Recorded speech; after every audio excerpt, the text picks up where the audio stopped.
દોસ્તો, જય માતાજી, જય શ્રી કૃષ્ણ. આમ તો તમે અવારનવાર મને અને આપણા પ્રિય એવા શ્રી દિલીપ મામાને ઘણા બધા વિડીયોઝમાં અલગ અલગ રીતે જોતા હોવ છો, પણ આજે જે આ વિડીયો થકી તમે જોવો છો એમાં કંઈક અલગ કોન્સેપ્ટ લઈને આવ્યા છીએ. અને ઘણા ટાઈમથી એવી ઈચ્છા હતી કે જે અંગત વાર્તાલાપ હોતો હોય છે અને જે વિચાર વિમર્શ બે માણસ વચ્ચે થતો હોય તો એ લોકો સુધી પહોંચાડીએ, કેમ કે જે વડીલો હોય એની પાસે ઘણું બધું શીખવા જેવું અને જાણવા જેવું છુપાયેલું રહેતું હોય છે. અને પુસ્તક વાંચવાથી તો જ્ઞાન મળતું જ હોય, પણ જે વડીલે એના જીવનમાં અનુભવો કર્યા છે અને એ જેના જીવનની કથાઓ અને એના જીવનનું જે જ્ઞાન છે એ થોડુંક આપણને આપે તો આપણા જીવનમાં ખૂબ જ કાર્યરૂપ થઈ શકે છે. અને એવા જ આપણા વડીલ શ્રી માનનીય દિલીપભાઈ પટેલ ઉર્ફે દિલીપ મામા, જેનું ગુજરાતની અંદર દિલીપ મામા તરીકે છાપ પડેલી, આપણા પૂર્વ મુખ્યમંત્રી આનંદીબેન પટેલ એમને મામાનું ઉપનામ આપ્યું હતું. પહેલા તો જય શ્રી કૃષ્ણ દિલીપ મામા. જય શ્રી કૃષ્ણ. પેલા તો મને એ કહ્યું, તમને મામાનું ઉપનામ કઈ રીતના મળ્યું? બે માં ભેગી થાય એટલે એક મામા થાય. આહા, બે માને ભેગી કરો ત્યારે એક મામા થાય, એ વાત સાચી છે. એટલે કોઈકને મારા ઉપર અતિશય પ્રેમ હોય તો એને આપી દીધું હોય. શું વાત છે, શું વાત છે. બહુ સરસ મામાએ જવાબ આપ્યો છે. અને આજે બહુ એમ કહેવાય કે બહુ ઊંડાણપૂર્વકનો વિષય અમે લોકો લઈને આવ્યા છીએ. કે એ વિષયને શરૂઆત કરતા પહેલા હું તમને એક બહુ સરસ, મને યાદ આવે કે દુલાભાઈ કાગની એક રચના કે મોઢેથી બોલું માં તો મને હાચે નાનપણ સાંભળે, પછી આ મોટપની મજા મને કડવી લાગે કાગડા. માં વિશે તો ઘણા કવિઓએ, ઘણા લોકોએ ઘણી સુંદર સુંદર ને બહુ પ્રેમાળ વાતો કરી છે, પણ આજે મામા અને અમે જે એક બાપનો સંઘર્ષ કેવો હોય, એક બાપ શું હોય એની વાતો તમારી વચ્ચે લઈને આવ્યા છીએ. તો મામા, સૌથી પહેલા તો માં શબ્દ રહ્યો ને એવડો મોટો વિશાળ છે. પ્રેરણાની મૂર્તિ, મમતાની મૂર્તિ, પ્રેમનો સાગર, કરુણાનો સાગર, એટલી બધી ઉપમાઓ આપી દેવામાં આવી છે. ખોટી નથી, પણ એની પાછળનો જે સંઘર્ષ રહ્યો ને દબાઈ ગયો છે. દબાઈ ગયો છે. માં પ્રેમની મૂર્તિ છે, કરુણાનો સાગર છે ને, તો બાપ મહેનતની પરાકાષ્ઠા છે. પરાકાષ્ઠા. માં દીકરાને હાથેથી કોળીઓ મોઢા સુધી પહોંચાડે, ખવડાવે, પણ એ કોળીઓ કમાવાની જે સંઘર્ષ રહ્યો ને એ બાપનો હોય છે. બાપનો હોય છે. આપણા કવિઓ, આપણા સાહિત્યકારો, આપણા જે પણ મહાવ્યક્તિઓ થઈ ગયા, એમને માની મમતાને બહુ વખાણી, હા, પણ બાપના સંઘર્ષને ભૂલાઈ દીધો. એક વ્યક્તિ પોતાના પરિવાર માટે સવારથી સાંજ સુધી ટિફિન લઈને ઘરેથી નીકળી અને સંઘર્ષ કરતો હોય છે. એક એના દીકરા, એક એની દીકરી, એક એની પત્નીના જરૂરિયાતને પૂરી કરવા માટે રાત દિવસ એક કરતો હોય છે. પોતાના શોખને મારે, પોતાના હેબિટ છોડે. સવારે નોકરી સારી મળી હોય તો વાંધો નહીં, ના મળી હોય તો દાડીએ જાય, કોઈ કારખાનામાં જાય, કોઈ ફેક્ટરીમાં જાય, જમાદાર પણ થાય. એજ એક વ્યક્તિ, એક બાપ 45 ડિગ્રીમાં રિક્ષા ચલાવતો હોય, એ ગરમીમાં એને નહીં લૂ લાગતી, નહીં ગરમી લાગતી. કેમ ખબર છે? કેમ? કે એના ઘરવાળા શાંતિથી રોટલો ખાઈને ટાટા છાયડે બેસી શકે. વાહ. અને આ સંઘર્ષ ને એ નહીવત કરી દીધો યાર. બાપને કોઈ જગ્યાએ બતાયા જ નહીં કે બાપે હું કર્યું.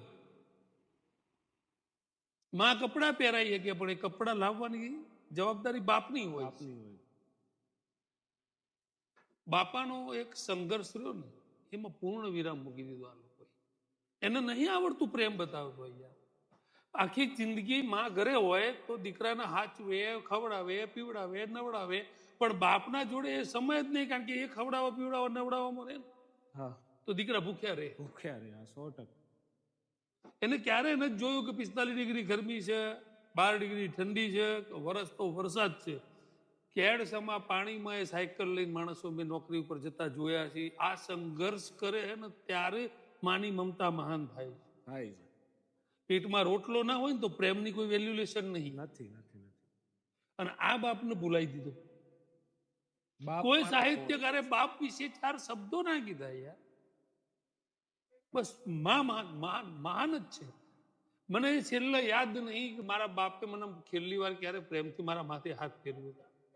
મને એ યાદ નહીં કે મેં મારા પપ્પાના પપ્પા ઉપર ક્યારે છેલ્લી વખત હાથ મૂક્યો. મને એ યાદ નહીં કે છેલ્લી વખત મારા પપ્પાના ખોળામાં હું ક્યારે માથું દઈને સૂતો હતો. ના ના 100% સાચી વાત છે. એમને નથી આવડતું પ્રેમ બતાવતા યાર, કારણ કે પ્રેમ બતાવવાનો સમય જ નહીં મળ્યો એમની જોડે. અને માને મમતાની મૂર્તિ છે, આપણો કોઈ વિરોધ નહીં, પણ બાપ પણ મજૂરીની પરાકાષ્ઠા છે, તો એને તો સમજો. કાલ તમે બાપ બનવાનો. નહીં, અને બીજી વસ્તુ મેં પણ અનુભવી છે, અને તમે બધા જે દર્શક મિત્રો જોવો છો તમે પણ એ વસ્તુ અનુભવી હશે, ક્યાંક જોઈ હશે કે આપણે આપણા મમ્મીને 1000 વખત આઈ લવ યુ કહી દઈએ, એમની જોડે પ્રેમ કરીએ, એમની જોડે પ્રેમથી વાતો કરીએ, સારી નબળી વાતો કરીએ, પણ ક્યારેય મારી પોતાની વાત કરું ને તો તમે જેમ કીધું એમ કે મને ખુદને એ વસ્તુ નથી ખબર કે મેં મારા પપ્પાને છેલ્લે ક્યારે હગ કર્યું હતું.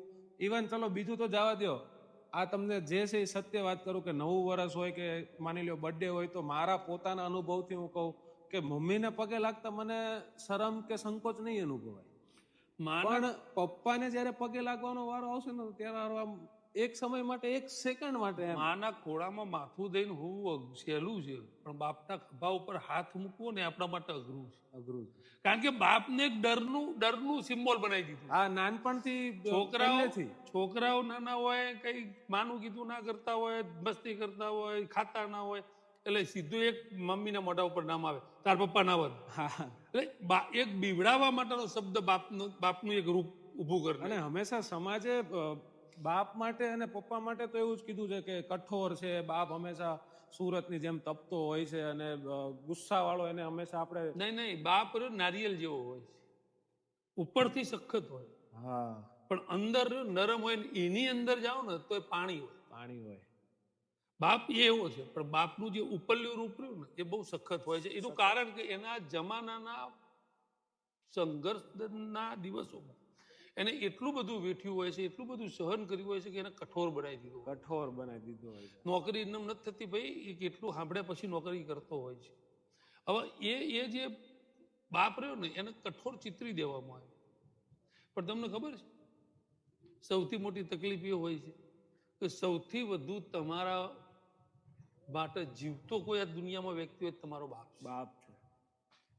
એના માટે જીવવાનું જ ભૂલી જાય. જો પૈસાની સગવડ ના થતી હોય, દિવાળી એ ભેળ ના આવતો હોય, તો એ પોતાને એમ કહી દે કે મારે 2 જોડ કપડા પોરે સીવડાયા હતા, હવે આ વખત મારા નથી લાવવા, તમે છોકરાના છોકરીઓના લઈ આવો, અથવા મારે આ વખતે કાંઈ ખર્ચો કરવાની જરૂર જ નહીં, અને મને ત્યાં કોણ જોવાનું છે. એમ બાપની બંડીમાં પડેલા કારણા એની ચીંગુશાઈ નહીં નથી, પણ તમારા ઇસ્ત્રી બંધ કપડાનું ઋણ છે, એની કિંમત છે.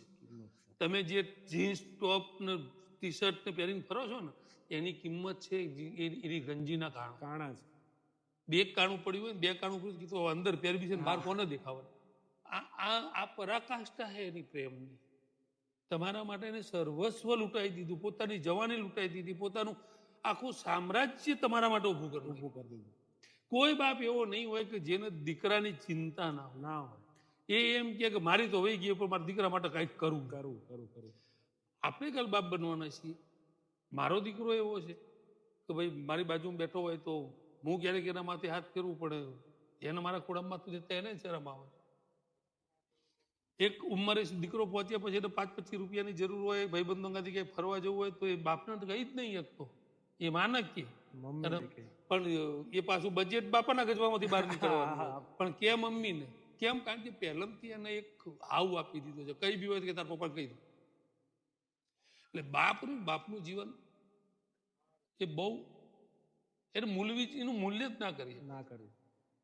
તમે તમારી જીવનનો સૌથી બેસ્ટ પીરિયડ કે જે 20 વર્ષથી કે 25 વર્ષથી તમે 45-50 વર્ષ સુધી તમારી જે લાઈફ છે, જે જવાની છે, એ બધી તમે એમના પાછળ ખર્ચો કરવાનો. સાવ સાચી વાત. અને એ જ બાપને જ્યારે હું ગરડા ઘરમાં જોઉં ને, હું અસંખ્ય ગરડા ઘરોમાં જતો હોઉં છું, વિઝિટ કરતો હોઉં છું, ત્યારે સારું એમ થાય કે હવે સંસ્કૃતિ ખોવાઈ છે હોય. કે જે બાપે આટલું બધું આપ્યું આજે એ બાપ માટે કોઈના જોડે કશું નહીં. એક 10x10 થી રૂમમાં 4 છોકરા મોટા કર્યા પણ 4 છોકરાના બંગલામાં એક મા બાપ નથી મોટા થતા. 4 BHK ના ફ્લેટમાં કે શું કહેવાય બંગલામાં એક મા બાપ નથી સચવાતા. અને એનાથી વિશેષ એમાં પણ દોષનો તોપલો રહ્યો ને બધા એમ જ કે બહુ ખરાબ હોય તો છોકરા મૂકી આપે.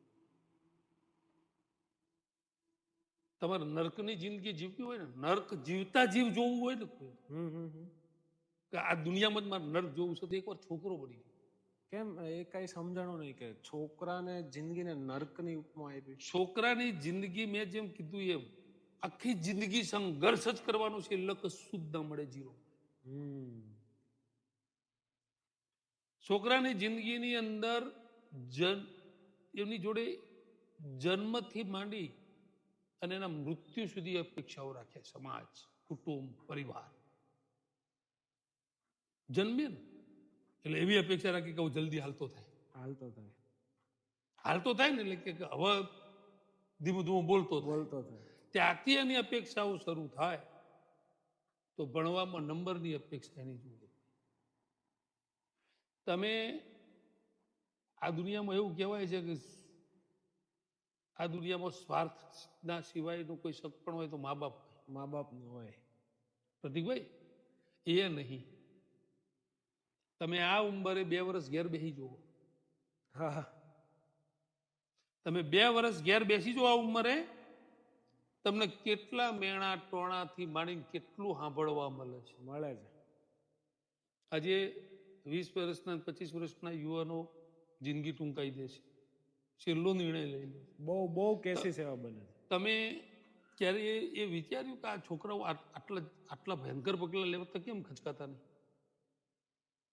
કારણ કે તમારી અપેક્ષાઓના ભાર એટલા બધા એના ઉપર મૂકી દીધા. તમે કે ભાઈ 10માં તાર 90% આવવા જોઈએ, 12માં તાર 95% આવવા જોઈએ, આપણે મેડિકલમાં જવાનું હતું તારા 5% ઓછા આવ્યા તારો બાપ કરશે.